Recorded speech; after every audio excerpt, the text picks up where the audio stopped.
إن الحمد لله نحمده ونستعينه ونستغفره ونعوذ بالله من شرور أنفسنا ومن سيئات أعمالنا من يهده الله فلا مضل له ومن يضلل فلا هادي له وأشهد أن لا إله إلا الله وحده لا شريك له وأشهد أن محمدًا عبده ورسوله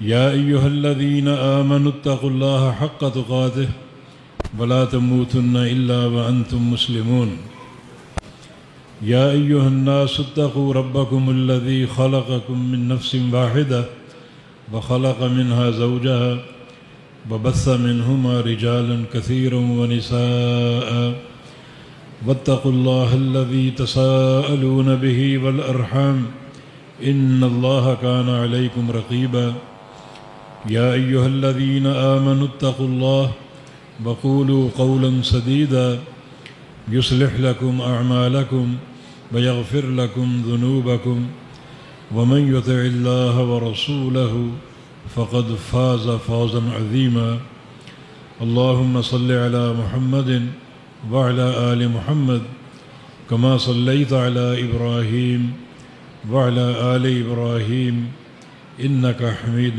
مجيد اللهم بارك على محمد وعلى آل محمد كما باركت على إبراهيم وعلى آل إبراهيم إنك حميد مجيد سبحانك لا علم لنا إلا ما علمتنا إنك أنت العليم الحكيم رب اشرح لي صدري ويسر لي أمري واحلل عقدة من لساني يفقه قولي أعوذ بالله من الشيطان الرجيم من همزه ونفخه ونفثه بسم الله الرحمن الرحيم فليحذر الذين يخالفون عن أمره أن تصيبهم فتنة أو يصيبهم عذاب أليم وقال رسول الله صلى الله تعالى عليه وسلم بعثت بالسيف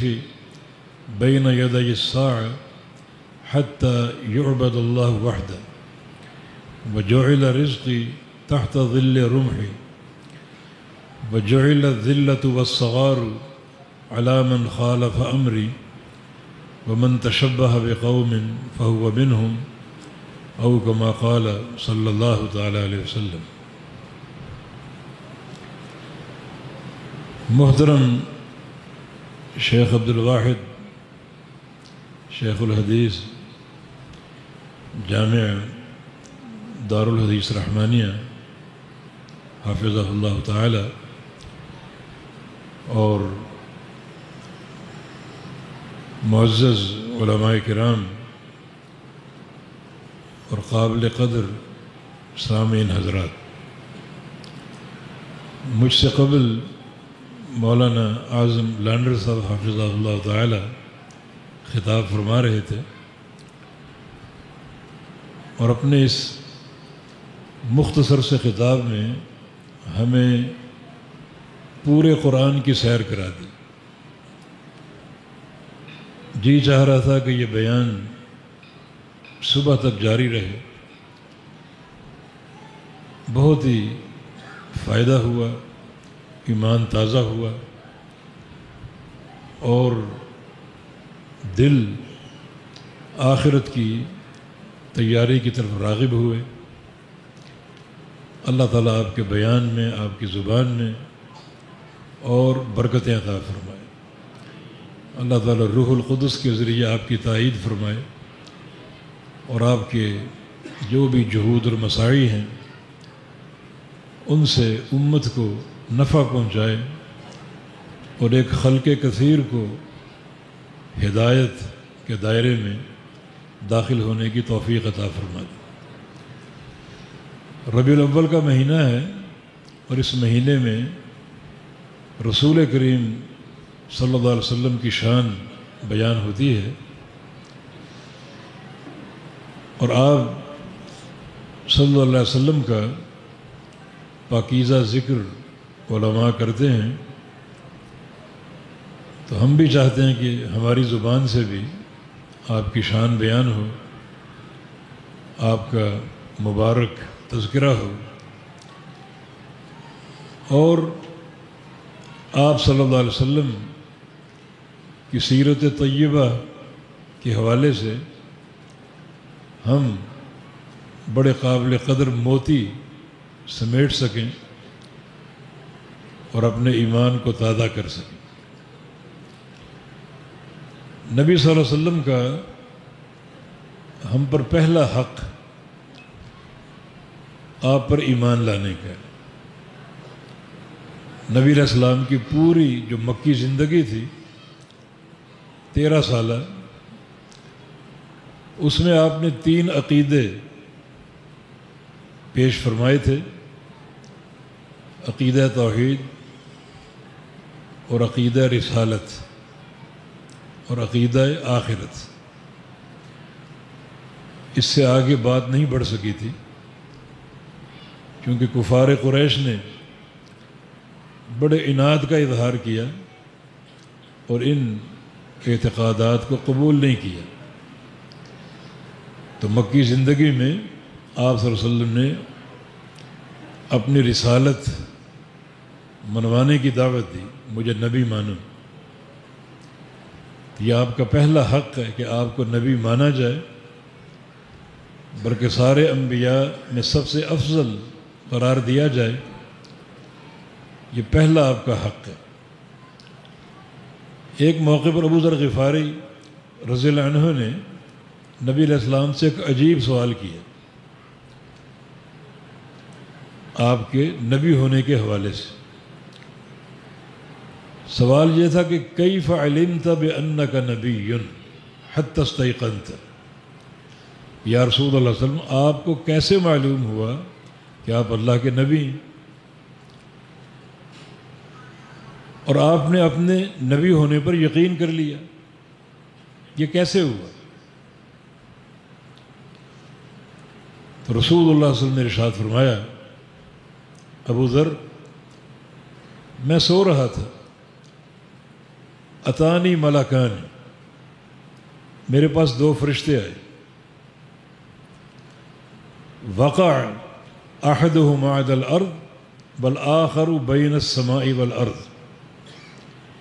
ایک فرشتہ زمین پر آ گیا اور دوسرا فرشتہ آسمان اور زمین کے درمیان کھڑا ہو گیا، اور جو فرشتہ اوپر تھا اس کے ہاتھ میں ایک ترازو تھا۔ اس فرشتے نے کہا نیچے والے فرشتے سے، ہوا کیا یہ وہی ہے؟ میری طرف اشارہ کیا، یہ وہی شخصیت ہے جن کے پاس اللہ نے ہمیں بھیجا ہے؟ جواب دیا کہ جی ہاں، یہ وہی شخصیت ہے۔ تو اس فرشتے نے کہا اپنا کام شروع کرو۔ پھر وہ کام کیا ہے؟ زن ہو، اس کو تولو،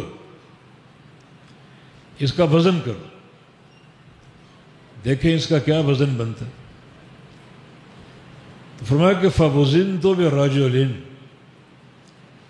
مجھے ایک شخص کے ساتھ تولا گیا، ایک پلڑے میں مجھے رکھا گیا، دوسرے میں ایک اور انسان کو رکھا گیا، فَوَزَنْتُهُ، میرا وزن بھاری نکلا۔ تو اس نے کہا کہ زِنْهُ بِرَجُلَيْن، ان کو 2 کے ساتھ تولو۔ تو 2 بندے ایک طرف رکھے گئے اور ایک طرف میں اکیلا، فَوَزَنْتُهُمَا، میرا وزن پھر بھی بھاری نکلا۔ کہا کہ زِنْهُ بِعَشَرٍ، 10 کے ساتھ تولو۔ تو 10 بندے ایک طرف، میں اکیلا ایک طرف، فَرَجَحْتُهُمْ، میرا وزن پھر بھی بھاری رہا۔ کہا کہ زِنْهُ بِمِئَةٍ، 100 کے ساتھ تولو۔ تو 100 بندے ایک طرف رکھے گئے اور ایک طرف میں اکیلا، فَرَجَحْتُهُمْ، میرا وزن پھر بھی بھاری رہا۔ تب اس فرشتے نے جو اوپر تھا اس نے بات کی کہ لو وزنتہ بأمتہ لرجحها، اگر ایک طرف ایک پلڑے میں پوری کائنات ہو اور دوسرے میں اکیلے محمد مصطفیٰ ہو تو محمد مصطفیٰ کا وزن پوری کائنات سے بھاری ہوگا۔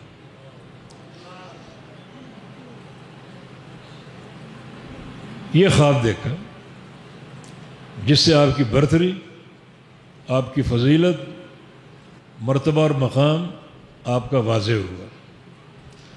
اس کا معنی یہ نہیں کہ آپ کا وزن زیادہ تھا، بلکہ اس کا معنی جو بھی خصائل خیر پوری دنیا کی ایک طرف ہوں اور اکیلے رسول اللہ صلی اللہ علیہ وسلم کے ایک طرف ہوں، تو پوری دنیا مل کر آپ کے خصائل کا، آپ کے اوصاف کا، آپ کی عبادت کا، آپ کی فطانت کا، خلق حسنہ کا مقابلہ نہیں کر سکتے۔ آپ کے اخلاق سب سے بھاری، آپ کی عبادت سب سے بھاری، آپ کا زہد سب سے بھاری، آپ کا تقوی سب سے بھاری، پوری دنیا مل کر بھی مقابلہ نہیں کر سکتی۔ یہ جب میں نے خواب دیکھا تو مجھے اپنے سچا نبی ہونے پر یقین آ گیا، اور یقین بڑھ گیا، اور ایمان بڑھ گیا کہ آپ صلی اللہ علیہ وسلم پوری کائنات میں سب سے افضل۔ یہ آپ کا حق ہے کہ آپ پر ایمان لائیں، آپ کی نبوت پر ایمان لائیں۔ یا ایھا الذین آمنوا آمنوا باللہ ورسولہ، اے ایمان والو اللہ اور اس کے رسول پر ایمان لاؤ۔ ایمان لانا فرض ہے اور آپ کا حق ہے۔ جو نبی علیہ السلام کے حقوق آپ کی امت پر عائد ہوتے ہیں، ان میں بنیادی حق آپ پر ایمان لانا۔ ایمان لایا جائے، یہ جو امور ایمان ہیں ان میں ایک لازمی نقطہ ہے۔ امور ایمان 6 ہیں۔ قل آمنت باللہ وملائکتہ وکتبہ ورسلہ والیوم الآخر والقدر خیرہ وشرہ۔ اللہ پر ایمان، اللہ کے فرشتوں پر ایمان، اللہ کی کتابوں پر ایمان، اللہ کے رسولوں پر ایمان، قیامت کے دن پر ایمان، اور تقدیر پر اچھی ہو یا بری ہو۔ تو ان میں رسولوں پر ایمان یہ بھی ایک ایمان کا لازمی عنصر ہے اور لازمی بنیاد ہے، لازمی رکن ہے، رسولوں پر ایمان۔ اور گروہ انبیاء میں سب سے آخری رسول محمد مصطفیٰ صلی اللہ علیہ وسلم، آپ پر ایمان لایا جائے۔ اللہ تعالیٰ کا فرمان ہے من یکفر بالایمان فقد حبط عملہ، جو بندہ امور ایمان میں سے کسی امر کے ساتھ کفر کر جائے، اس کی ساری نیکیاں برباد ہیں، ساری نیکیاں برباد ہیں اس کی۔ تو امور ایمان میں رسولوں پر ایمان لانا، اور رسولوں میں آخر رسول ہمارے محمد ابن عبداللہ صلی اللہ علیہ وسلم ہیں، محمد مصطفیٰ علیہ السلام ہیں، جن پر ایمان لایا جائے۔ کیسے؟ جیسے اللہ نے چاہا۔ یہ نقطہ اصل لوگوں کے اشکال کا باعث بنا۔ لوگ رسولوں پر ایمان لانا چاہتے ہیں اپنی مرضی کا، اپنی خواہش کا۔ جیسے یہودی عزیر علیہ السلام پر ایمان لائے، مگر ایمان کیسے لائے؟ اپنی مرضی کا، کہ عزیر اللہ کا بیٹا ہے۔ کہ عزیر اللہ کا بیٹا ہے؟ نہیں نا، ان کا ایمان باطل ہے۔ بالکل ویسا ایمان لانا پڑے گا جیسا اللہ چاہتا ہے۔ عیسائی عیسیٰ علیہ السلام پر ایمان لائے اپنی خواہش کا، وہ کہتے ہیں کہ عیسیٰ اللہ کا بیٹا ہے۔ عیسیٰ اللہ کا بیٹا نہیں ہے، وہ ایمان کا دعویٰ تو کرتے ہیں مگر ان کا ایمان جھوٹا ہے، کیونکہ وہ ایمان اللہ کی منشا اور اللہ کی مرضی کے مطابق نہیں، جیسا اللہ نے پیش کیا ہے، جیسا اللہ چاہتا ہے کہ عیسیٰ علیہ السلام پر کیسے ایمان لا۔ رسول اللہ صلی اللہ علیہ وسلم کی حدیث ہے کہ جو بندہ اللہ پر ایمان لائے، من شاہد ان لا الہ الا اللہ وانی رسول اللہ وان عیسیٰ عبد اللہ ورسولہ وکلمتہ التی القاہا الی مریم وروح منہ، جو ایمان لائے اللہ تعالیٰ پر، اس کی توحید پر، میری رسالت پر، اور عیسیٰ علیہ السلام پر۔ عیسیٰ علیہ السلام پر کیا ایمان لائے؟ وہ اللہ کے بندے تھے، اللہ کے رسول تھے، اللہ کا کلمہ جو مریم کی طرف القاء کیا، اور اللہ کی پھونک سے یا روح جو اللہ نے ان میں ڈالی، اس روح سے پیدا ہوئے، اور ساتھ ایمان لائے وَأَنَّ الْجَنَّةَ حَقٌّ وَالنَّارَ حَقٌّ، جنت بھی حق ہے، جہنم بھی حق ہے، یہ بھی ایمان لے۔ تو قیامت کے دن جب یہ بندہ آئے گا، فتحت لہ ابواب الجنت الثمانیہ، اس کے لیے جنت کے 8 دروازے کھول دیے جائیں گے، جہاں سے چاہے داخل ہو۔ دیکھیں امور ایمان کا فائدہ، جتنا ایمان مضبوط اور قوی ہوگا اتنا فائدہ ہوگا، اللہ کی رضا حاصل ہوگی اور بڑے اونچے درجات۔ صحیح بخاری کی حدیث ہے، رسول اللہ صلی اللہ علیہ وسلم کا فرمان ہے کہ ان اہل الجنۃ لیتراءون غرفا فوقہم، جب جنتی جنت میں داخل ہو جائیں گے تو بعض جنتی اپنے اوپر دیکھیں گے، نگاہ اٹھا کر اوپر انہیں بڑے بڑے محلات نظر آئیں گے۔ اوپر کتنا اوپر؟ اتنا اوپر جیسے زمین والے آسمان کے اس ستارے کو دیکھتے ہیں جو مغرب کی طرف غروب ہونے والا ہو۔ وہ ستارہ بڑا دور ہوتا ہے، بڑا دور، جو ستارے اوپر چمک رہے ہیں وہ قریب نظر آتے ہیں اس کی بنسبت، لیکن جو ستارہ افق کے غرب میں ہو، غروب ہونے کے قریب ہو، نظر آتا ہے لیکن بہت دور۔ جتنا دور وہ ستارہ نظر آتا ہے اتنا دور جنتی نیچے جو ہوں گے وہ اوپر کے جنتیوں کے محلات دیکھیں، اتنا فرق، وہ اتنا اوپر اور یہ اتنا نیچے، دونوں جنت میں، دونوں جنتی، لیکن فرق آپ دیکھیں۔ صحابہ نے عرض کیا کہ تلک مناظر الانبیاء، یہ ٹھکانے انبیاء کے ہو سکتے ہیں، اتنا فرق مراتب انبیاء کے ٹھکانے ہو سکتے ہیں۔ تو رسول اللہ صلی اللہ علیہ وسلم نے ارشاد فرمایا یہ ٹھکانے ان لوگوں کے ہیں، رجال آمنوا باللہ وصدقوا المرسلین، ان لوگوں کے ٹھکانے ہیں جو اللہ پر صحیح معنی میں ایمان لے آئے، ایسا ایمان کہ اس کی توحید کے تقاضے پورے کرتے رہے، وصدقوا المرسلین، رسولوں پر ایمان لائے، ایسا ایمان کہ ان کے ہر فرمان کو سچا جانتے رہے، ہر فرمان کی تصدیق کرتے رہے۔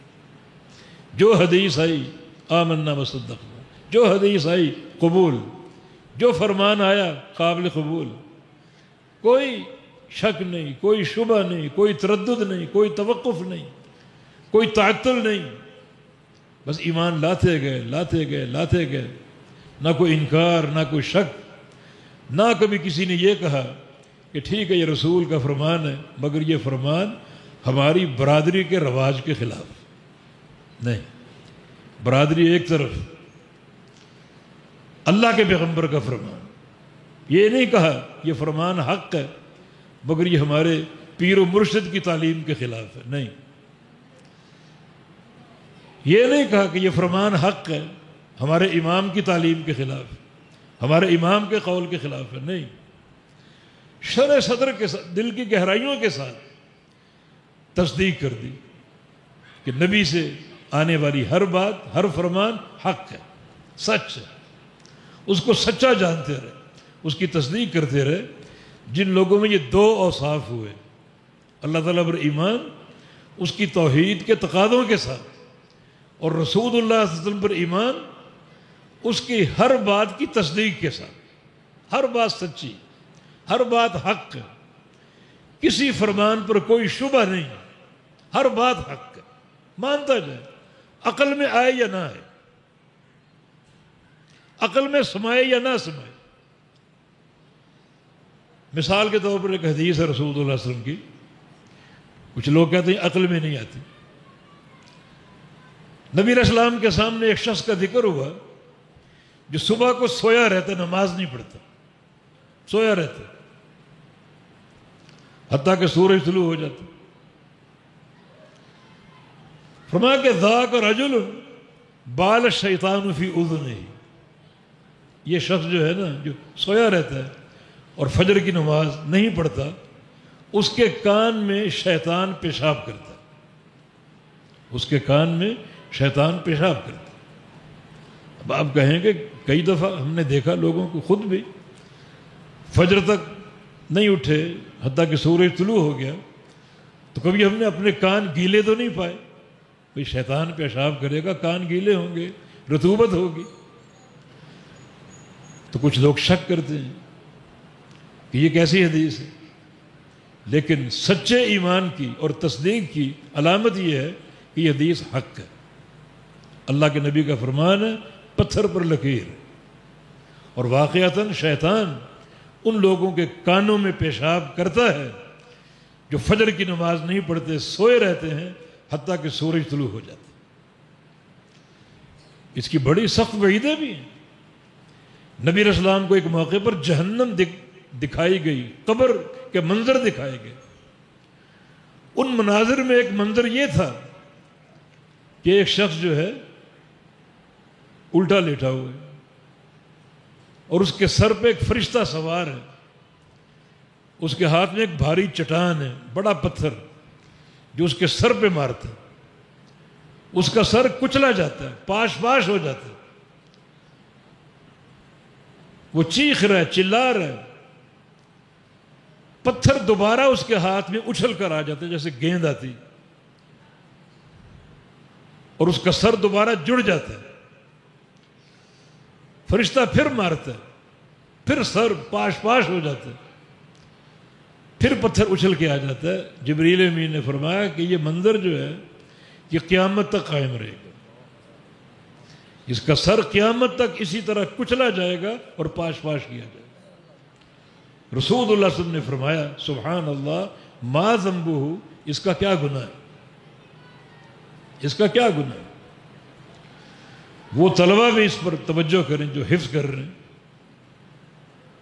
جواب دیا کہ رفض القرآن، یہ قرآن یاد کر کے بھول گیا تھا، قرآن یاد کر کے بھول گیا تھا۔ دوسرا گناہ وَيَنَامُ عَنِ الصَّلَاةِ الْمَكْتُوبَةِ، مسجد میں جماعت کھڑی ہوتی، یہ گھر میں سو رہا ہوتا، جماعت کھڑی ہوتی ہے گھر میں سو رہا ہوتا۔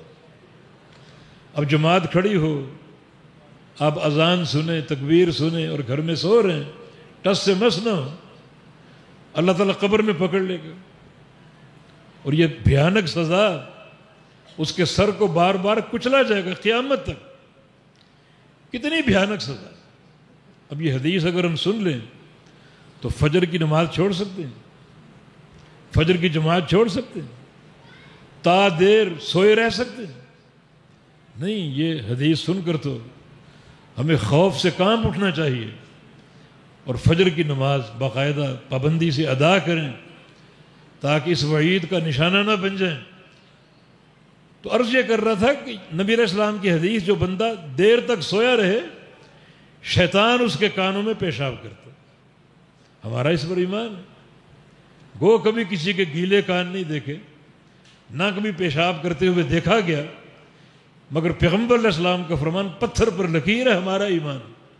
وصدق المرسلین، اس طرح نبی علیہ السلام کی تصدیق کرے کہ ہر فرمان حق ہے، ہر بات آپ کی حق ہے، اس طرح آپ کی ہر بات کو سچا جانے اور ایمان لے آئے، تو یقیناً جو شخص اللہ تعالیٰ کی توحید کو مانے گا، اللہ پر ایمان لائے گا، راست ایمان، اور محمد مصطفیٰ علیہ السلام پر ایمان لائے گا، ایسا ایمان کہ آپ کی ہر بات سچی، ہر سنت سچی، ہر فرمان سچا، تو اللہ تعالیٰ ان کو درجات علا عطا فرمائے گا۔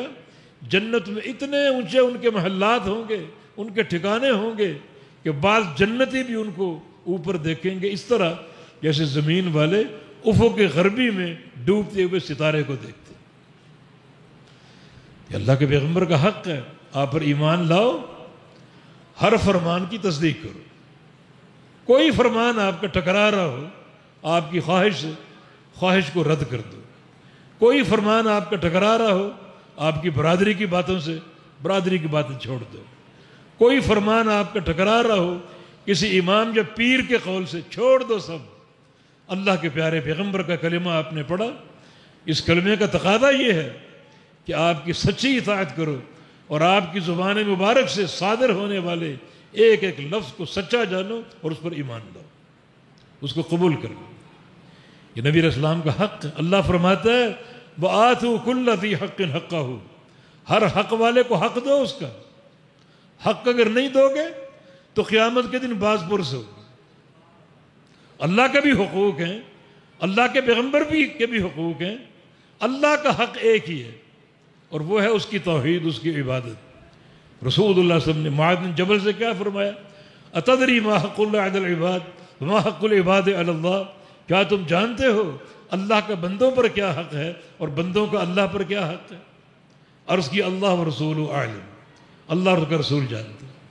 تو رسول اللہ صلی اللہ علیہ وسلم نے فرمایا حق اللہ علی العباد ان یعبدوہ ولا یشرکوا بہ شیئا، اللہ کا بندوں پر یہ حق ہے کہ بندے اللہ کی عبادت کریں اور اس عبادت میں کسی کو شریک نہ ٹھہرائیں، ہر قسم کے شرک کی نفی کر دیں، ہر قسم کے شرک کا انکار کر دیں۔ یہ دو حق بندے ہیں، ایک حق اس باتی شکل میں اور ایک حق نفی کی شکل میں۔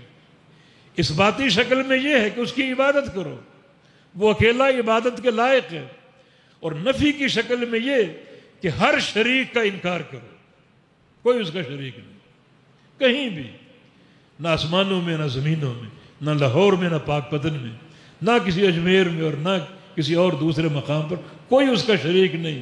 وحدہ لا شریک لہ ہے، یہ اس کا حق ہے، یہ حق دو۔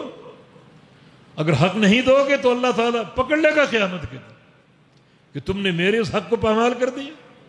اور یاد رکھو ایک بندہ اگر شرک کر بیٹھے، چاہے وہ سوئی کے ناکے کے برابر کیوں نہ ہو، کوئی بخشش نہیں ہے اور نہ جنت کا داخلہ ہے، اس پر جنت بھی حرام ہے، اللہ کی رضا بھی اس پر حرام ہے، ہمیشہ کا جہنمی رہے گا اگر ایک سوئی کے ناکے یا ایک ذرے کے برابر وہ شرک کرے۔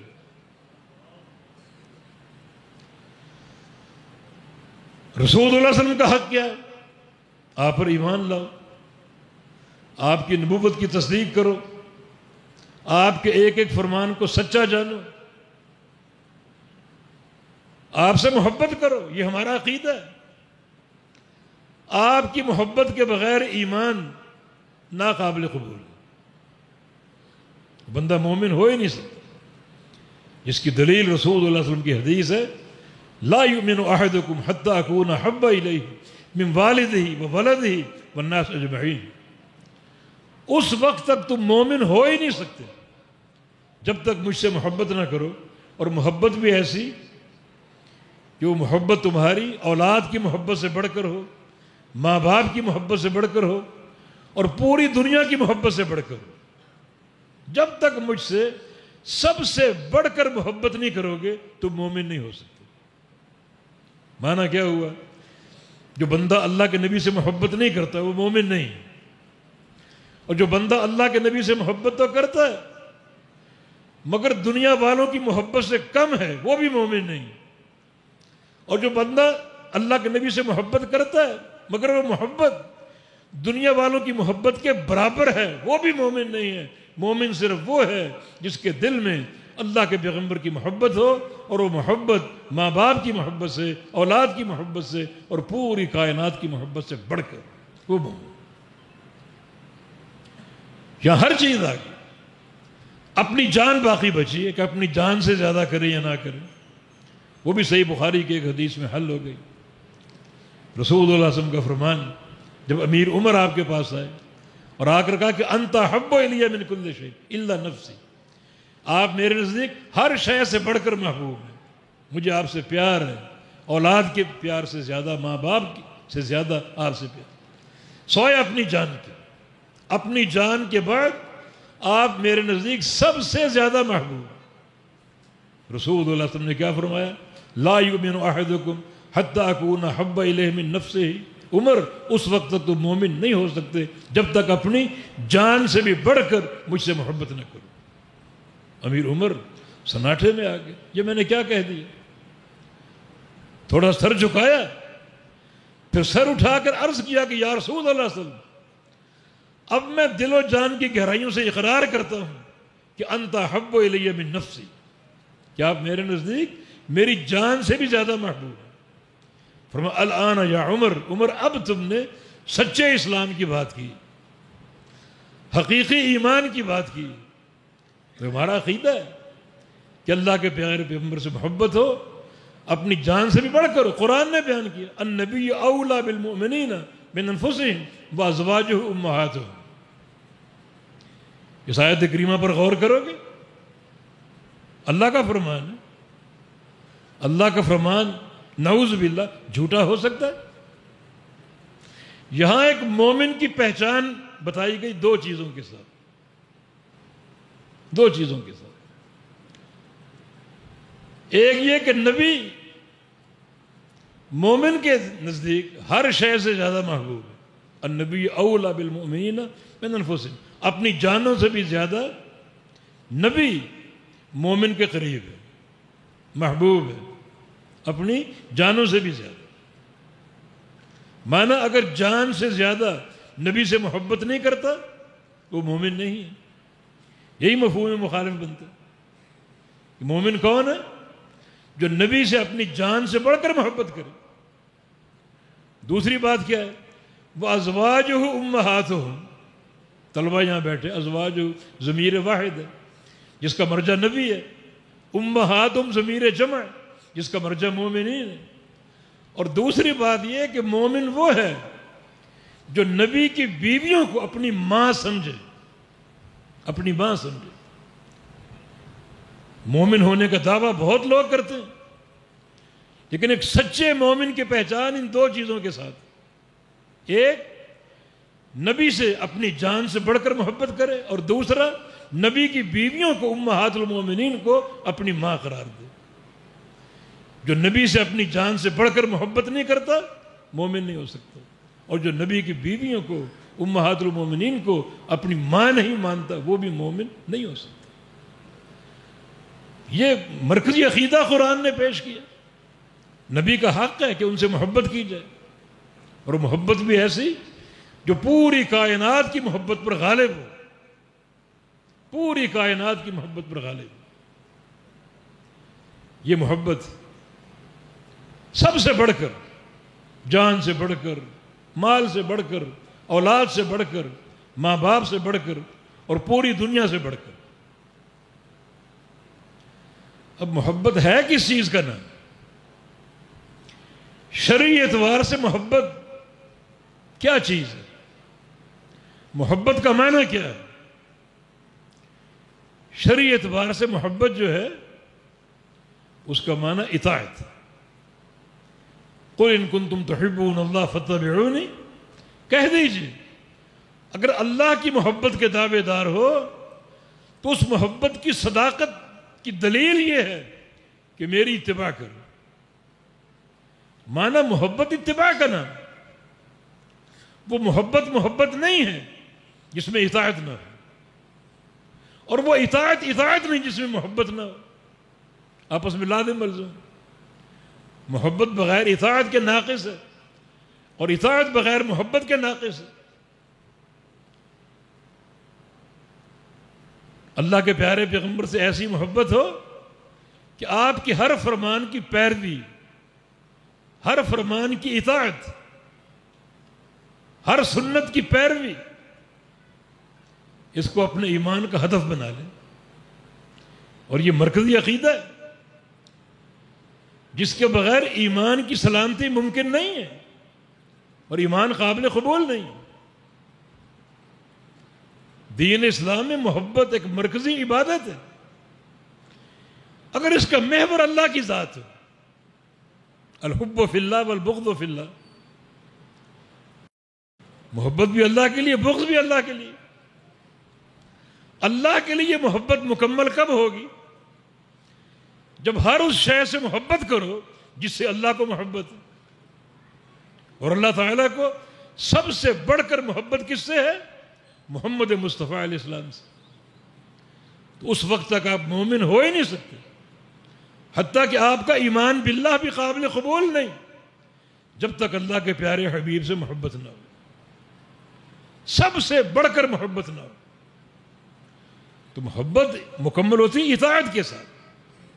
اطاعت اگر نہیں کرو گے محبت کے تقاضے پورے نہیں ہو سکتے. جیسے باپ بیمار ہو، اولاد سرہانے بیٹھی ہے اور باپ کو پانی کی طلب ہے، پانی پلا دو، مگر سارے بچے کہتے ہیں کہ ہم آپ کو چھوڑ کر دور نہیں جا سکتے، آپ سے ہمیں محبت ہے، آپ سے 2 منٹ کے لیے بھی جدا نہیں ہو سکتے، اور پانی پیش نہیں کرتے. ایک بچہ اٹھتا ہے، پانی لے کر آتا ہے، اپنے باپ کو پلا دیتا ہے. سچی محبت کس کے اندر؟ جو دعوے کر رہے ہیں کہ ہم یہیں بیٹھے رہیں گے، ہمیں آپ سے پیار ہے، آپ سے دور جا ہی نہیں سکتے، یہ سچی محبت. یہ باپ پیاسا ہے، اس کو پانی کی طلب ہے، اس کی بات کو مانو. جو بیٹا اٹھا جا کے پانی لایا، باپ کو پیش کر دیا، وہ سچی محبت. یہ سچی محبت، یہ سچی محبت بات ماننے میں ہے، اطاعت کرنے میں ہے اور پیروی کرنے میں. اور یہاں ایک نقطہ اور واضح ہو جائے گا کہ سب سے بڑھ کر محبت کیسے ثابت ہے. کیونکہ طلب یہ نہیں ہے کہ اللہ کے نبی سے محبت کرو، طلب یہ ہے کہ سب سے بڑھ کر محبت کرو. تو میں ایسا کیا کروں کہ سب سے بڑھ کر محبت ثابت ہو جائے اور سب سے بڑھ کر محبت قابل قبول ہو جائے؟ کیا کروں ایسا؟ خالی محبت کی طلب نہیں ہے، ایسی محبت کی طلب ہے جو ساری کائنات کی محبت پر غالب ہو. یہ بات آسان ہو گئی، اس کو سمجھنا آسان ہو گیا.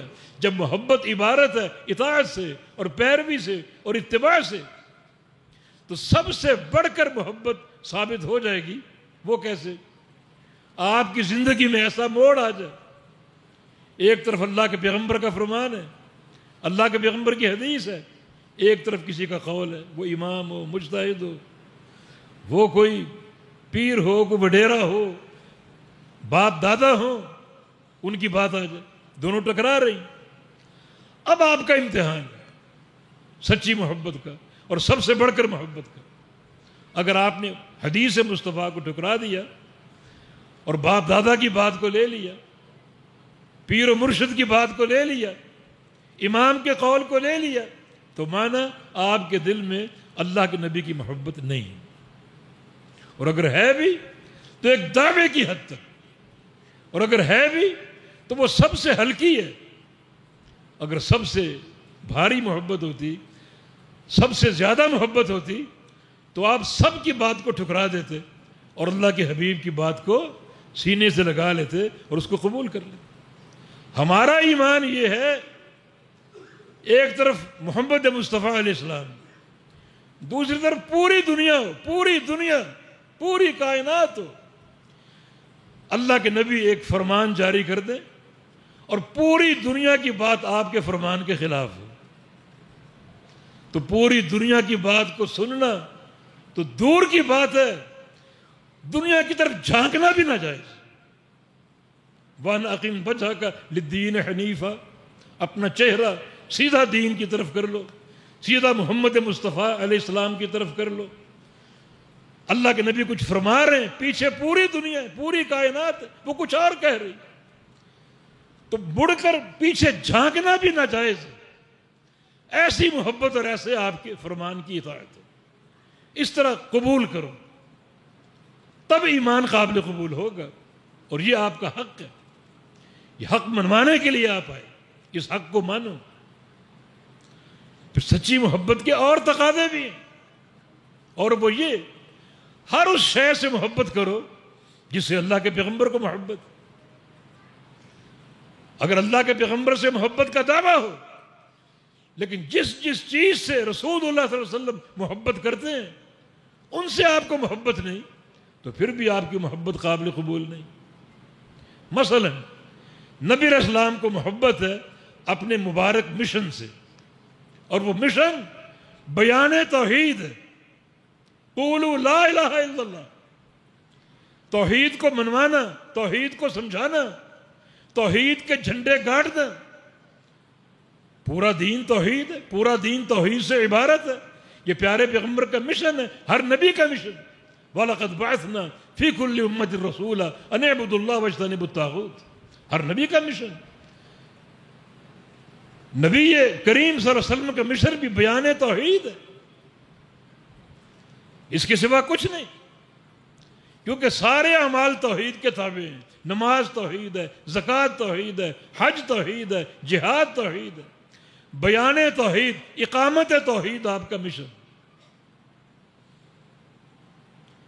وہ دن آپ کو یاد ہے نبی علیہ السلام سجدے میں تھے اور اوباش کافروں نے آپ کی پشت پر اونٹ کی غلاستیں رکھ دی، اونٹنے کا رحم رکھ دیا، اوجری رکھ دی، ثقیل وزن، کتنی آپ کو تکلیف ہوئی ہوگی، کتنی اذیت ہوئی ہوگی، آپ اٹھ نہ سکے۔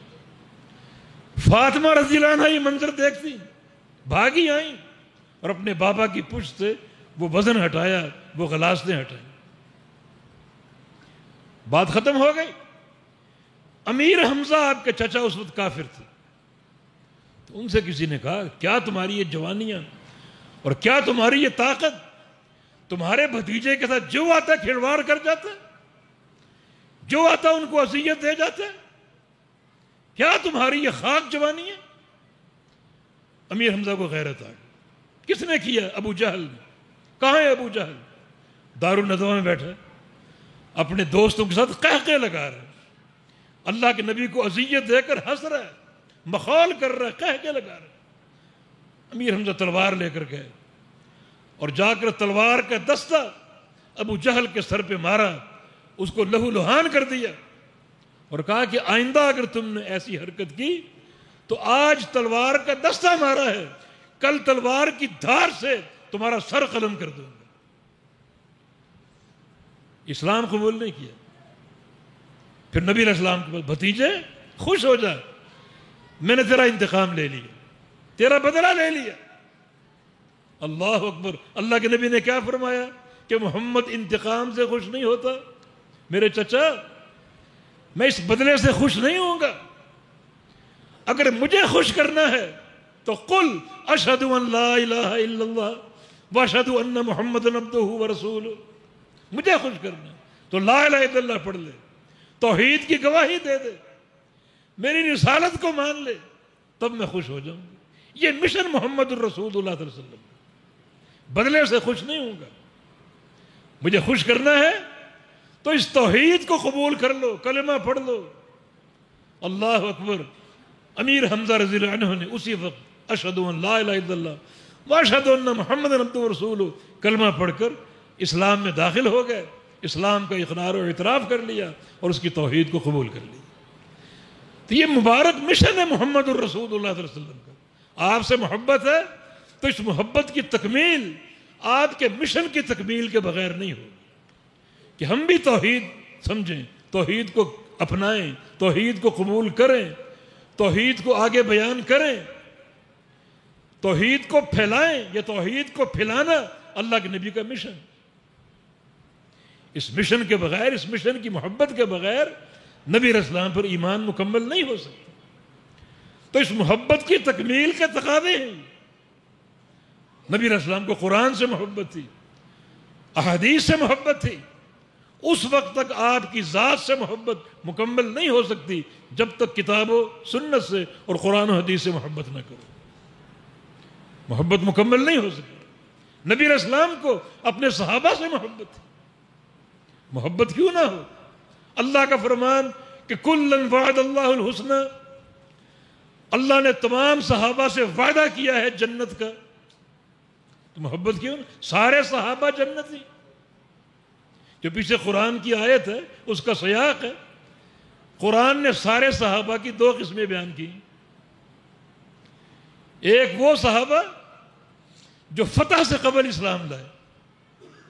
فتح کے دو معنی قرآن کی اصطلاح میں، فتح مکہ اذا جاء نصر اللہ والفتح، یہ صلح حدیبیہ انا فتحنا لک فتحا مبینا، جو فتح سے قبل اسلام لائے، فتح مکہ سے قبل، یہ صلح حدیبیہ سے قبل۔ دوسرے وہ صحابہ جو فتح کے بعد اسلام لائے، فرمایا کہ دونوں برابر نہیں ہو سکتے، جو قبل اسلام لائے ان کے درجات اوپر ہیں، لیکن کُلًا وعد اللہ الحسنى، اللہ کا سب سے جنت کا وعدہ ہے۔ فتح سے قبل اسلام لائے ہوں یا فتح کے بعد اسلام لائے ہوں، اللہ تعالیٰ کا سب سے جنت کا وعدہ ہے۔ صحابی کون ہے؟ جس نے بحالت ایمان اللہ کے پیغمبر کو دیکھ لیا، وہ زیارت چاہے ایک لمحے کی ہو، چاہے ایک مہینے کی ہو یا سال ہا سال کی ہو، الغرض بحالت ایمان اللہ کے نبی کو دیکھا، پھر اس ایمان پر قائم رہا حتیٰ کہ موت بھی ایمان پر آئی، اسلام پر آئی، وہ صحابی۔ یہ جو صحابیت کا شرف ہے، ایک لمحہ کی زیارت، یہ شرف ہر چیز پر بھاری ہے، ہر چیز پر بھاری۔ فرمایا ان آنکھوں کو آگ چھو ہی نہیں سکتی جن آنکھوں نے بحالت اسلام میرا دیدار کر لیا، مجھے دیکھ لیا، ان آنکھوں کو آگ چھو ہی نہیں سکتی۔ یہ صحابیت کا شرف ہے، صحابیت کا مقام ہے۔ تو نبی علیہ الصلوۃ والسلام کو اپنے صحابہ سے محبت تھی، صحابہ سے محبت کیے بغیر ایمان مکمل نہیں ہو سکتا۔ اسی طرح نبی علیہ السلام کے اہل بیت اطہار، آپ کے اہل بیت اللہ کے پیغمبر کو ان سے محبت تھی۔ جب تک آپ کے دل میں اہل بیت کی محبت نہیں ہوگی، آپ کا ایمان قابل قبول نہیں، آپ مومن قرار نہیں پائیں گے۔ اہل بیت کون ہے؟ امیر المومنین علی رضی اللہ عنہ۔ اہل بیت کون ہے؟ آپ کی بیٹی فاطمہ۔ اہل بیت کون ہے؟ آپ کے نواسے حسن و حسین رضی اللہ عنہ، فاطمہ رضی اللہ عنہ، یہ آپ کے اہل بیت ہیں۔ اور اہل بیت کی دو قسمیں، ایک اہل بیت وہ ہے جس سے رشتہ خون کا ہو، دوسرا اہل بیت وہ ہے جس سے رشتہ مصاہرت کا ہو، دامادی کا ہو۔ دامادی کا تو آپ کی بیویاں اہل بیت ہیں، ان سے خون کا رشتہ نہیں، لیکن مصاہرت کا رشتہ ہے، دامادی کا رشتہ ہے، زوجیت کا رشتہ ہے۔ اور یہ جو حسنین، علی اور فاطمہ، ان سے خون کا رشتہ ہے، وہ بھی اہل بیت ہیں، یہ بھی اہل بیت۔ جب تک اہل بیت کی محبت نہیں ہوگی مومن نہیں ہو سکتا۔ ہمارا ایمان اور عقیدہ ہے کہ اہل بیت کی محبت فرض ہے۔ رسول اللہ صلی اللہ علیہ وسلم نے غدیر خم میں خطبہ دیا، اس میں کیا فرمایا کہ انی تارکن فیکم الثقلین، میں تمہارے بیچ دو بھاری امانتیں چھوڑ کر جا رہا ہوں، ایک کتاب اللہ، دوسرے میرے اہل بیت۔ کتاب اللہ اور اہل بیت، یہ دو بھاری امانتیں، ان کی قدر کرنا، ان کے حق کو پہچاننا۔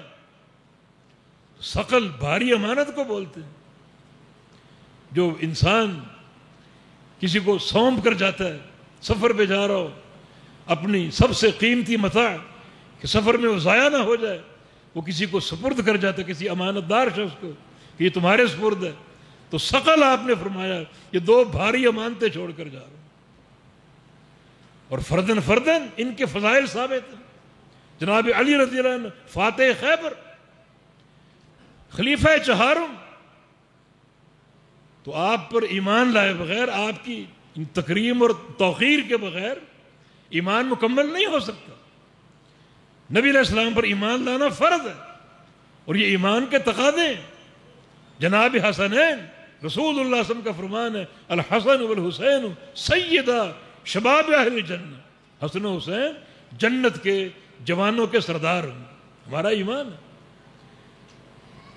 جناب علی کے بارے میں فرمایا، حسین کے بارے میں فرمایا حسین منی وانا من حسین، حسین مجھ سے ہے، میں حسین سے ہوں۔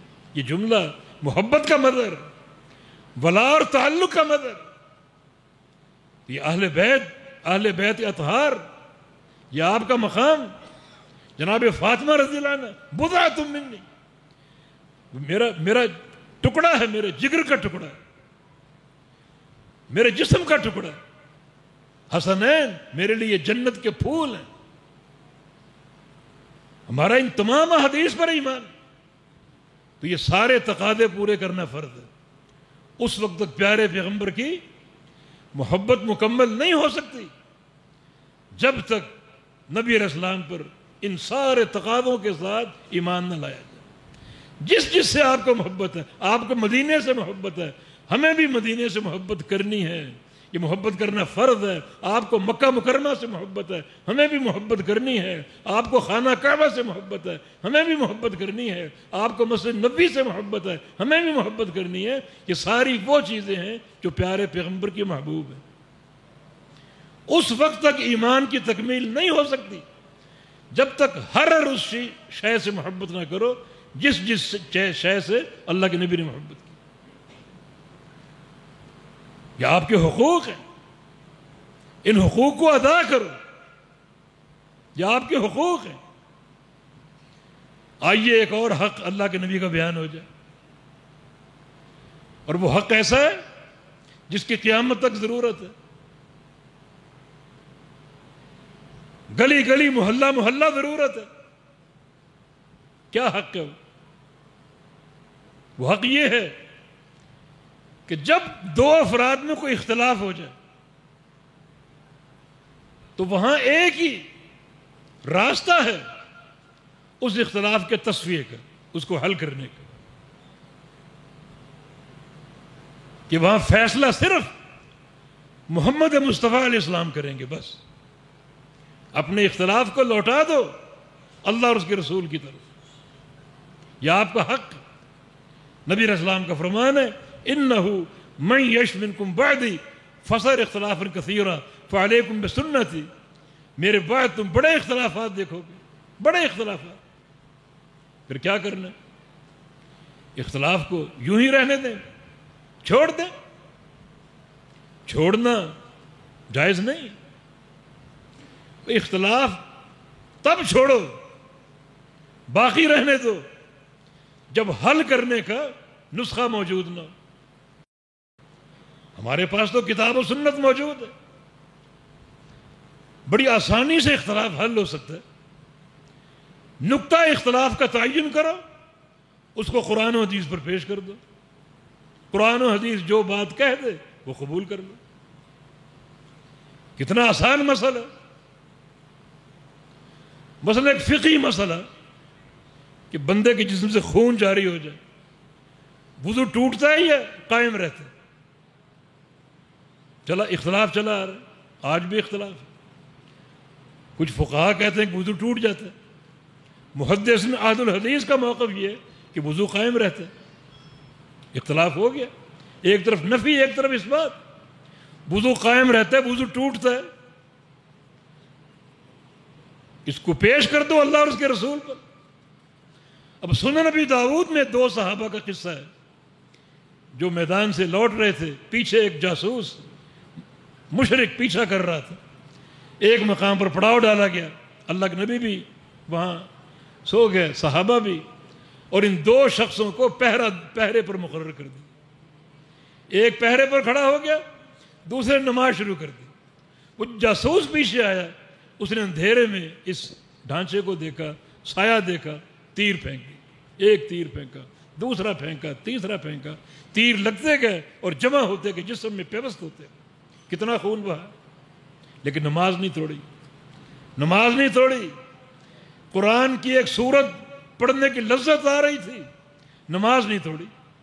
حتیٰ کہ وہ سورت ختم ہوئی، نماز مکمل کی، اپنے ساتھی کو اٹھایا کہ یہاں کوئی جاسوس ہے. ساتھی اٹھا، لہو لہان بدن، لہو لہان، اور تیر پیوست ہے.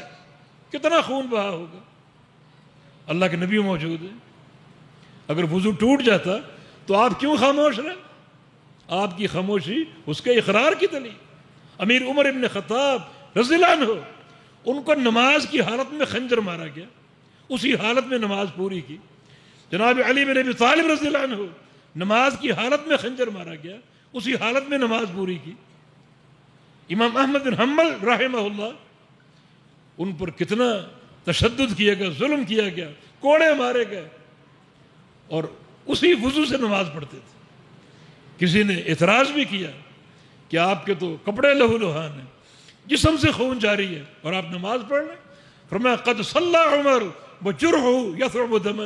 مجھ سے قبل امیر المومنین عمر بن خطاب نے نماز پڑھی جب ان کا جسم خون ابل رہا تھا. بات واضح ہو گئی، پختہ دلائل موجود ہیں. فردوا الی اللہ والرسول، پیش کر دو اللہ اور اس کے رسول پر. اختلافات کے حل کا تصفیہ کا یہ طریق ہے، یہ اللہ کے نبی کا حق ہے. جب اختلاف رونما ہو جائے، اختلاف واقع ہو جائے، نہ تمہارے خاندان کی چلے گی، نہ تمہاری قوم کی چلے گی، نہ تمہاری برادری کی چلے گی. وہاں اگر چلے گی تو محمد مصطفیٰ علیہ السلام کی چلے گی. جس کا مرضی اختلاف، باپ بیٹے میں اختلاف ہو، یہ نہ سمجھو باپ بڑا ہے بیٹا چھوٹا ہے، باپ کی بات مان لو. استاد شاگرد میں اختلاف ہو، یہ نہ سمجھو استاد بڑا ہے شاگرد چھوٹا ہے، استاد کی بات مان لو. قلت اور کثرت میں اختلاف ہو، ایک طرف 1000 آدمی ایک طرف 2 آدمی، اختلاف ہو گیا. یہ نہ سمجھو ایک طرف 1000 بندہ ہے اس کی بات مان لو، یہ 2 بندے ان کی بات چھوڑ دو. نہیں، نہ تعداد فیصل ہے، نہ بیٹے کے مقابلے میں باپ فیصل ہے، نہ شاگرد کے مقابلے میں استاد فیصل ہے. ہر مقام پر فیصلہ ایک ہی شخصیت کرے گی اور وہ محمد مصطفیٰ علیہ السلام. یہ آپ کا حق ہے، نبی علیہ السلام کا حق ہے. اور آج ہر مسئلے میں اختلاف، ہر مسئلے میں، لیکن امت اس حق کو پورا کرنے سے قاصر ہے، اس حق کو پورا کرنے سے قاصر. اختلاف موجود ہے، فیصلہ کون کر رہا ہے؟ میں شافعی ہوں، میں امام شافعی کی بات مانوں، میں حنبلی ہوں، امام احمد حنبل کی بات مانوں. اختلاف کیسے ختم ہوگا؟ کیسے ختم؟ فردوہ الی اللہ والرسول، اس کو لوٹا دو اللہ اور اس کے رسول کی طرف. اس میں کوئی دوسری رائے نہیں، کوئی دوسری رائے. فلا وربک لا یؤمنون حتی یحکموک فیما شجر بینہم. اس وقت تک یہ لوگ مومن نہیں ہو سکتے جب تک اپنے اختلافات میں، اپنے تنازعات میں آپ کو حاکم نہ مان لیں. آپ کو حاکم نہ مان لیں. حاکم مان لیں، فیصلہ آپ سے کرائیں اور اس کو تسلیم کر لیں. کوئی خلجان نہ ہو، کوئی دل میں تنگی نہ ہو. اس آیت کریمہ نے 4 چیزوں کا ذکر کیا ہے. اختلاف ہو جائے، اگر فیصلہ آپ سے نہیں کروا رہے تو ایمان کی نفی ہے. اختلاف ہو جائے، فیصلہ آپ سے کروا رہے ہیں مگر آپ کو حاکم نہیں مانتے، پھر بھی ایمان کی نفی. فیصلہ ہو جائے، فیصلہ آپ سے کروا رہے ہیں، اختلاف ہو گیا، فیصلہ آپ سے کروا رہے ہیں، حاکم بھی آپ کو مانا مگر فیصلہ قبول نہیں کر رہے، پھر بھی ایمان کی نفی. اور اگر اختلاف ہو جائے، فیصلہ آپ سے کروائیں، حاکم بھی مان لیں، فیصلے کو قبول بھی کر لے مگر قبول کرنے کے بعد دل میں کوئی شک ہو، کوئی تردد ہو، کوئی خلجان ہو، کوئی تنگی ہو، پھر بھی مومن نہیں ہو سکتا. وَيُسَلِّمُوا تَسْلِيمًا. دل کی گہرائیوں سے جب تک آپ کے فیصلے کو نہیں مانیں گے مومن نہیں ہو سکتا. آپ جانتے ہیں کہ آیت کریمہ کب نازل ہوئی؟ صرف ایک پانی کا قضیہ تھا، پانی کا مسئلہ تھا، پانی کا مسئلہ. ایک طرف جناب زبیر ابن عوام رضی اللہ عنہ، ان کا باغ تھا. ایک طرف ایک اور شخص تھا جو اپنے آپ کو مسلمان کہتے، اس کا باغ تھا. اور ایک ہی پانی کی نالی دونوں کے باغ کو سیراب کرتی تھی. جھگڑا کیا تھا؟ زبیر کہتے کہ پہلے میرا باغ، اور وہ شخص کہہ رہے پہلے میرا باغ. جھگڑا صرف پہلے کہ پہلے کس کا باغ سیراب ہو. بات نبی علیہ السلام تک پہنچ گئی. فرمایا کہ ہم معائنہ کریں گے، دونوں کا باغ دیکھیں گے، پانی کی نالی دیکھیں گے، پھر فیصلہ کریں گے. آپ تشریف لائے، آپ نے دیکھا پانی آ رہا ہے، پہلے زبیر کا باغ ہے پھر اس شخص کا باغ ہے. ترتیب یہی ہے کہ پہلے زبیر کا باغ سیراب ہو پھر تمہارا باغ سیراب ہو. تو رسول اللہ صلی اللہ علیہ وسلم نے فرمایا زبیر تم اپنے باغ کو سیراب کرو، جب پانی بچ جائے، تمہارا باغ سیراب ہو جائے تو سارا پانی اپنے پڑوسی کے لیے چھوڑ دو. اللہ کے نبی کا فیصلہ. اس فیصلے کا معنی یہ کہ دونوں باغ سیراب ہوں گے، زبیر کا بھی ہوگا اس کا بھی ہوگا. آپ نے فرما دیا جو پانی تمہارے باغ کے سیراب ہونے کے بعد بچے گا اپنے پڑوسی کی طرف چھوڑ دو، دونوں باغ سیراب ہو جائیں گے. بات ترتیب کی. وہ شخص صبر نہ کر سکا، کہتا ہے کہ آپ نے زبیر کے بارے میں اس لیے فیصلہ فرما دیا کہ وہ آپ کی پھوپھی کا بیٹا، ابن عمتک، آپ کی پھوپھی کا بیٹا، اس لیے آپ نے اس کے حق میں فیصلہ دیا. نبی علیہ السلام کی بات ناگوار گزری، آپ نے خاموشی اختیار کی مگر رب تعالی خاموش نہیں رہا. فوراً وحی بھیجی، فلا وربک لا یؤمنون حتی یحکموک فیما شجر بینہم. اس وقت تک یہ لوگ مومن نہیں ہو سکتے جب تک آپ کو اپنے تنازعات میں، اپنے اختلافات میں حاکم اور فیصل نہ مان لیں. حاکم اور فیصل مان لیا، پھر فیصلہ آپ سے کروائیں. فیصلہ آپ سے کروا لیا پھر اس کو قبول کریں. قبول کر لیا پھر دل میں کوئی تنگی، کوئی حرج اور کوئی خلجان نہ ہو، پھر یہ مومن. اب تھوڑا سا غور کر لو، تھوڑی سی بات، ذرا سے غور کی زحمت دوں گا کہ یہاں ایمان اور کفر کی بات ہو رہی ہے. مسئلہ کیا ہے؟ مسئلہ پانی کا، دنیا کے ایک پانی کا، پانی کی ایک نالی کا. اور اللہ تعالیٰ نے اس پانی کی نالی کے تعلق سے بھی اللہ کے نبی کی بات کو نہ ماننے والے کو لا یؤمنون کا مومن نہیں ہو سکتا.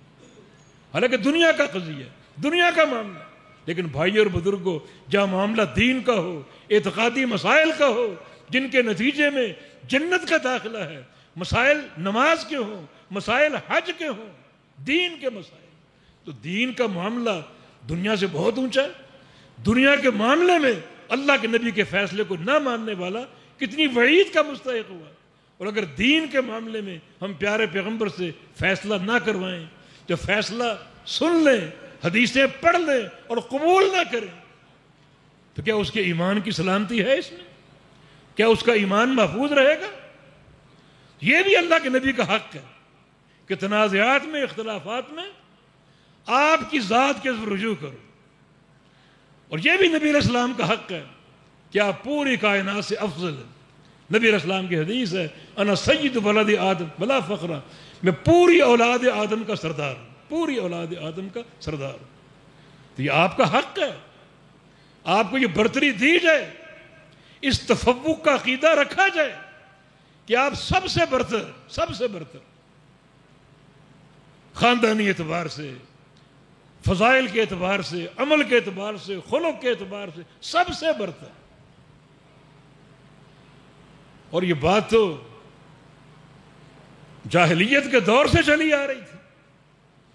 جب نبی علیہ السلام کا نکاح خدیجہ الکبریٰ سے ہوا، بی بی خدیجہ سے، ابھی وحی نہیں اتری، آپ نبی نہیں بنے، اس وقت آپ 25 سال کے تھے، خدیجہ 40 سال کی تھی، اور آپ کا نکاح ان سے ہوا. آپ در یتیم، خدیجہ مالدار خاتون، قریشی سارے جمع ہیں، نوجوان بھی اور بوڑھے بھی. ابو طالب نے خطبہ نکاح پڑھا، اور نوجوانوں کی نگاہوں میں مذاق اور تمسخر ہے کہ بے جوڑ شادی، شوہر غریب اور مسکین اور یتیم اور فقیر، اور بیوی مالدار، بہت بڑی تاجر، بے جوڑ شادی. ابو طالب کی نگاہوں نے اس مذاق کو بھانپ لیا، خطبہ نکاح پڑھا، اور ساتھ ہی یہ کہا کہ یا معاشر قریش، اے قریش والو، بوڑھے ہوں یا نوجوان، کسی بھی خاندان سے ہوں، کسی بھی برادری سے ہوں، اے قریش کے قبیلے کے لوگوں، میری ایک بات کا جواب دو. ایکم یساوی محمد صلی اللہ علیہ وسلم، تم میں سے کون ہے اپنا سر اٹھائے کہ وہ میرے بھتیجے محمد جیسا ہے، اخلاق میں، شجاعت میں، فہم و فراست میں، تواضع میں، ملنساری میں، کون ہے جو تم دعویٰ کر سکے کہ وہ محمد سے افضل ہے؟ کون ہے جو ہے دعویٰ کرنے والا؟ بتاؤ کون ہے؟ سارے چہرے جھک گئے، جن نگاہوں میں مذاق تھا وہ سر جھک گئے. اس سوال کا جواب ہی کوئی نہیں. جاہلیت کے دور سے ہی اللہ کے پیغمبر کا شرف، اللہ کے پیغمبر کا مرتبہ اور مقام سب کے ہاں مسلم تھا. اور ابو طالب نے بات ادھوری نہیں چھوڑی، کہا کہ الا المال، ہاں مال کا فرق ہو سکتا ہے، تمہارے ذہنوں میں جو خناس ہے وہ مال کا، کہ محمد کے پاس مال نہیں ہے صلی اللہ علیہ وسلم، ہمارے پاس مال ہے، ہم مال میں افضل ہیں. فرمایا کہ سنو، ان المال ظل زائل، مال کی کیا حیثیت ہے؟ مال ایک سایہ ہے، زائل ہونے والا. مال ایک سایہ ہے، کبھی ادھر کبھی ادھر، کبھی آگے کبھی پیچھے، کبھی دائیں کبھی بائیں. یہ سایہ ایک مقام پر قائم نہیں رہتا. مال کی کثرت کوئی شرف کا باعث نہیں ہے. بہت سے ایسے لوگ جو گناہوں میں وقت گزارتے ہیں، وہ ان گناہوں سے مال کماتے ہیں. فاحشہ عورتوں پر مال ہوتا ہے، مال کوئی شرف کا آئینہ دار نہیں. لیکن جو اوصاف خیر ہیں، اخلاق ہیں، ان میں کسی کو اگر دعویٰ ہے میرے بھتیجے کی ہمسری کا، تو اپنی منڈی اٹھا کر دکھائے مجھے، سارے سر جھک گئے۔ یہ عقیدہ ہو کہ پیارے پیغمبر محمد مصطفیٰ علیہ السلام سب سے افضل ہے، پوری کائنات میں سب سے افضل ہے، اور کوئی آپ کا مقابل نہیں، کوئی آپ کا مقابل نہیں۔ ہمارے پیارے رسول صلی اللہ علیہ وسلم جن کا نام محمد ہے، محمد کا معنی تعریف کیا ہوا، زمین پر بھی ان کی تعریف ہوتی ہے، آسمانوں پر بھی ان کی تعریف ہوتی ہے۔ سب سے زیادہ حماد، اللہ کی حمد کرنے والے، احمد آپ کا نام ہے، محمد آپ کا نام ہے، احمد کا معنی سب سے بڑھ کر اللہ کی تعریف کرنے والے، اور محمد کا معنی سب سے بڑھ کر آپ کی تعریف کی جاتی ہے۔ حتیٰ کہ قریش نے آپ کی شان میں گستاخی کی کوشش کی، انہوں نے طے کیا کہ اگر ہم کہیں کہ محمد ایسا تو محمد کا معنی تو تعریف کیا ہوا، تو آپ کو تعریف کیا ہوا بھی کہیں اور آپ کی مذمت بھی کریں، یہ دو باتیں جمع نہیں ہو سکتی۔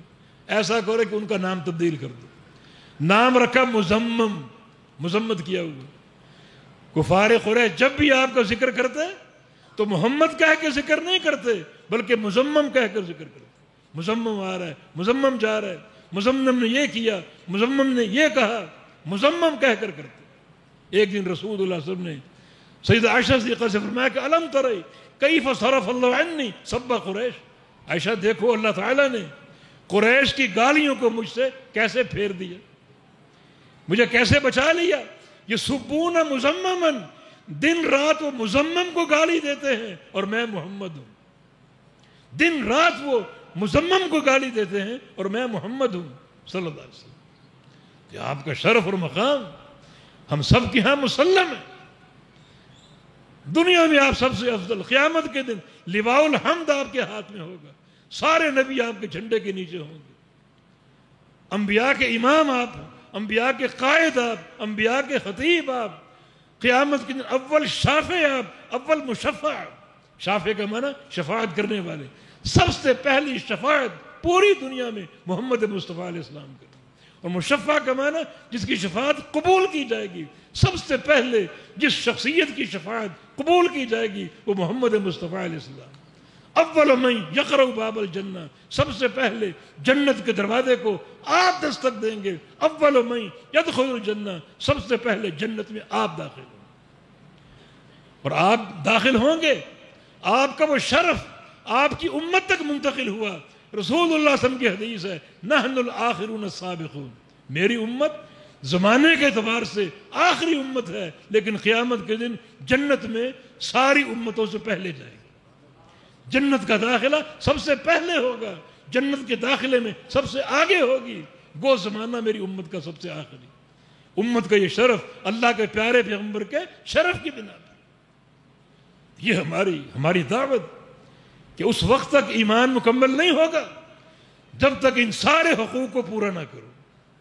تو حقوق ادائیگی فرض ہے، ضروری ہے، حقوق کو پورا کرو تبھی نجات ہوگی، تبھی ایمان قابل قبول ہوگا۔ تو یہ ربیع الاول کا مہینہ نبی علیہ السلام کی شان بھی بیان ہوتی، مقام بھی بیان ہوتا ہے، لیکن بحمدللہ جو شان ہمارے اسٹیج سے بیان ہوتی وہ قصے کہانیاں نہیں ہیں، وہ فضول شعر گوئی نہیں ہے، ایسے قصیدے جن میں شرکیہ اور مبتدعانہ مبالغے ہو نہیں ہیں، یہ آپ کی شان نہیں ہے کہ وہی جو مستوی عرش تھا خدا ہو کر اتر پڑا مدینے میں مصطفیٰ ہو کر۔ کسی نے کہا حیران ہوں مصطفیٰ کو کیا لکھوں، خدا لکھوں یا خدا کا خدا لکھوں، یہ شان ہے۔ پیارے پیغمبر کی جو شان اللہ نے بیان کی ساری دنیا جمع ہو کر بھی نہیں بیان کر سکتی۔ قرآن کا ایک مقام من یطع الرسول فقد اطاع اللہ، نبی علیہ السلام کی شان کہ پوری کائنات میں جو رسول کی اطاعت کرے گا اس نے اللہ کی اطاعت کی، بس پوری کائنات ایک طرف، پوری کائنات کے دامن کو تھام لو، ان کی اطاعت اللہ کی اطاعت نہیں ہے۔ پوری کائنات کو چھوڑ دو، صرف محمد کریم کے دامن کو تھام لو، ان کی اطاعت اللہ کی اطاعت بس، اور اللہ کی اطاعت کے بغیر گزارا نہیں۔ اللہ کی اطاعت تک پہنچنا ہے، اللہ کے حبیب کی اطاعت کرو، اللہ کی اطاعت ہو جائے گی۔ قل ان کنتم تحبون اللہ فاتبعونی یحببکم اللہ۔ اللہ کی محبت تک پہنچنا ہے، اللہ کے حبیب کی اتباع کرو، اللہ کے محبوب بن جاؤ گے، گناہوں کی بخشش حاصل ہو جائے گی۔ یقیناً یہ مصطفیٰ علیہ السلام کی شان، آپ کا مقام کہ صرف آپ کی اطاعت اللہ کی اطاعت۔ پوری دنیا ایک طرف ہو، اگر اللہ کے نبی کو چھوڑ دو گے پوری دنیا کے دامن کو تھام لو گے، اس میں صحابہ ہوں، تابعین ہوں، ائمہ محدثین ہوں، فقہا ہوں، پوری دنیا کے دامن کو تھام لو، اللہ کے حبیب کے دامن کو چھوڑ دو، اللہ کی اطاعت نہیں ہوگی۔ اور ساری دنیا کو چھوڑ دو، حبیب مصطفیٰ کے دامن کو تھام لو، آپ کی اطاعت اللہ کی اطاعت۔ یہ مقام کسی اور کا ہو سکتا ہے؟ یہ اللہ کے نبی کا مقام۔ باقی کالی کملی، کالی زلفیں سب کی، کمبل ہر ایک کے گھر میں کالا بھی ہو سکتا ہے، نیلا پیلا، کالی زلفیں، سفید چہرے بہتوں کے، یہ کون سی شان؟ اللہ کے نبی کی ولادت کا قصہ، یہ کون سا مقام آپ بیان کر رہے ہیں؟ ٹھیک ہے یہ برتری اور اس میں بھی فضیلت کے مقامات موجود ہیں، مگر نبی علیہ السلام کے تعلق سے وہ باتیں کرو جو ایک رسول کے شایان شان، وہ باتیں نہ کرو جو ایک شاعر نعوذ باللہ عاشقی معشوقی میں کرتا ہے۔ نبی علیہ السلام کے رخسار ایسے، آپ کا چہرہ ایسا، آپ کے دانت ایسے، آپ کی آنکھیں ایسی، اس میں اطاعت کا کیا تعلق ہے؟ وہ آپ کی شان بیان کرو جو اطاعت سے تعلق رکھے، جس سے نتیجتاً جنت حاصل ہو۔